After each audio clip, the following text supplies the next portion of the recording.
Smoking cigarettes for 20 years, nicotine withdrawal struggles, and finally, I quit smoking 2 years ago thanks to this one simple teaching from Jordan Peterson. So one of the things I often tell my clients, for example, is here's the way to clean up your life. Stop doing the things that you know are wrong that you could stop doing. Right? So it's a fairly limited attempt. First of all, we're not going to say that you know what the good is or what the truth is in any ultimate sense. But we will presume that there are things that you're doing that for one reason or another you know are not in your best interests. There's something about them that you just know you should stop. They're kind of self-evident to you.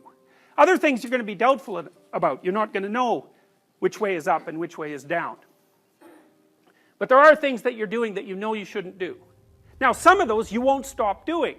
For whatever reason, you don't have the discipline, or maybe there's a secondary payoff, or you don't believe it's necessary, or it's too much of a sacrifice, or you're angry or resentful or afraid, who knows. So forget about those for now. But there's another subset that you could stop doing. It might be a little thing. Well, that's fine. Stop doing it and see what happens. And what will happen is your vision will clear a little bit. And then something else will pop up in your field of apprehension that you will also know you should stop doing, and that you could stop doing, because you strengthened yourself a bit by stopping doing the particular stupid thing that you were doing before. That just puts you together a little bit more.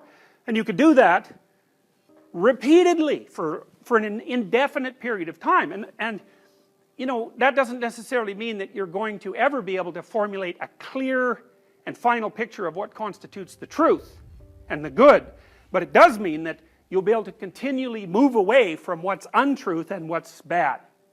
And you know, that's not a bad start. I was not yet 16 years old when I started smoking cigarettes. The last 2 years before I quit, I switched to vaping. And this week marks 2 full years of being nicotine-free for me. I'm going to explain 4 golden things that I did, which I believe without them I couldn't quit, what was my mindset, and how I got to that point. I tried to quit multiple times and I failed. Some say you cannot quit something, you have to replace it with something else. I think that was the case for me. Well, kind of, because it was part of a bigger change. I don't want to drag you for watch time, but bear with me because it's important to give you some context. It was a few years ago when I decided to practice radical acceptance. Meaning I decided to accept whatever happens to me and whatever is going on in my life, the good and the bad, directly or indirectly, I'm responsible for it. Even if it is 100% bad luck and out of my control. I took 100% responsibility for absolutely everything, the good and the bad. I read 12 Rules for Life by Jordan Peterson, I listened to his lectures, and I exactly did what he said in that short clip. Still every Sunday or every other Sunday, I think about what simple thing I could improve this week. First step. I started small. The first thing I did was I decided to go to bed and wake up at the same time every day and stick to it. Then it just evolved from there. I decided to exercise every day, I decided to make more money, and I literally started to work 2 jobs 7 days a week, and I decided to be more diligent with my finances. At this point, I was vaping. And then, with radical transparency, I looked into how much I was spending on vapes every month. It was over $200. Plus, it was really damaging my gums to the point that I was afraid to see a dentist. I knew I wanted and I had to stop. But I also knew it would be very difficult. It was 20 years of addiction to nicotine and the oral fixation of it. It just becomes a deeply integrated part of your life after 20 years. So I had to be ready for it. And one day, I just did it cold turkey. Here is how I did it. That day, what I did was, I bought a whole new pack of vape cartridges and I decided to control myself and not touch it. I thought it would make it easier for me to have access to it and not vape than trying to remove it from my life. It gave me a strength because I was not hiding from it. I was facing it. The 4 golden things that really helped me to quit. Number 1, I didn't tell anyone that I was going to quit. Number 2, I got a nicotine-free vape. So basically, it's just flavored steam. And it was extremely helpful to overcome the oral fixation. For instance, I used to smoke or vape with my morning coffee every day. The first morning, on top of the nicotine withdrawal, you will have this crazy urge to have that warm smoke, that gentle burn, the taste. You cannot just avoid that after 20 years. So the nicotine-free vape was extremely helpful for me to mimic that feeling. It was almost like I was tricking my brain. That nicotine-free vape lasted for about 2 weeks and I never had to buy a second one. The biggest impact was on my sleep. It made it very difficult for me to fall asleep. So I started to journal and listening to topics about sleep in bed. I remember I started listening to Matthew Walker's podcast. He's the author of Why We Sleep. It's a fantastic book and I cannot recommend it enough. And just listening to him talking about sleep and the importance of it would calm me down and help me to sleep. Journaling helped me so much. I basically started writing down my prayers, asking God for help, saying, look, I'm trying to be better. I'm putting in a lot of effort. Give me a strength and bring positive things into my life. He didn't bring anything good into my life, if I want to be honest. If anything, life threw more challenges at me. But the writing still helped me for that period. And I still pray and go to church. My mood was all over the place for a few days.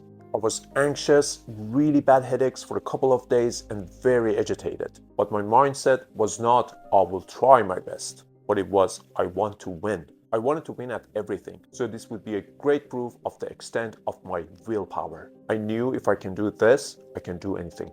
And me already being on a self-improvement path, practicing discipline for over a year by working out 7 days a week and taking care of all aspects of my life, all of that helped. The third golden thing that I believe was extremely helpful was exercising first thing in the morning. When you exercise first thing in the morning, your body is full of oxygen and endorphins. The sacs in your lungs are opened up, and that automatically and massively reduces the urge to smoke. So this is where I replaced vaping with a different activity. I was worried if I drink, I probably would really want to smoke. So I also had to cut back on drinking.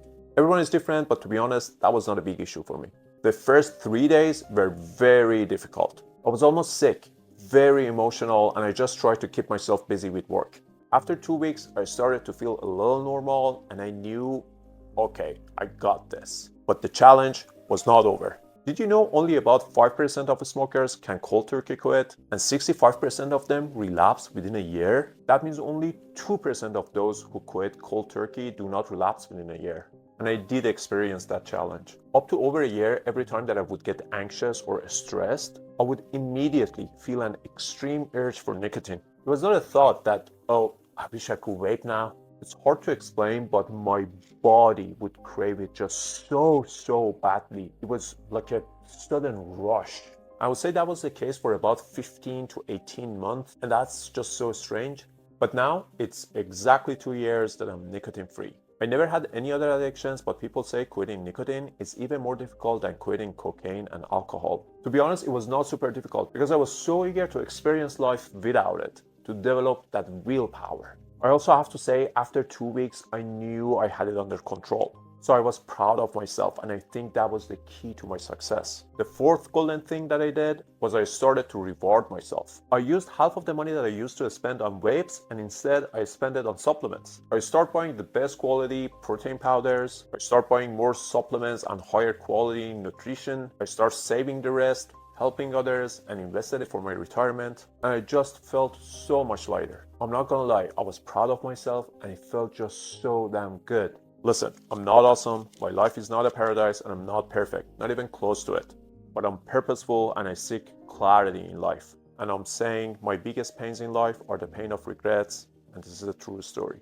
Now I go to my dentist every 3 months for general cleaning, and my oral hygiene is better than it has ever been. And above all, I prove to myself that I can. I use the same method to quit social media. It's been about 9 months now that I have been fully off social media. I got out of a negative relationship with this method. I have my alcohol consumption limited to 1 drink per week on average. My income has improved, and a few other positive things. Don't share your goals with anyone. Just do it and then share your success. Share your experience in the comments, your struggles and your wins. If you found this video helpful, please share it with your friends and please subscribe to this channel.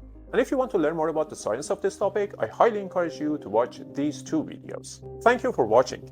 See you next week.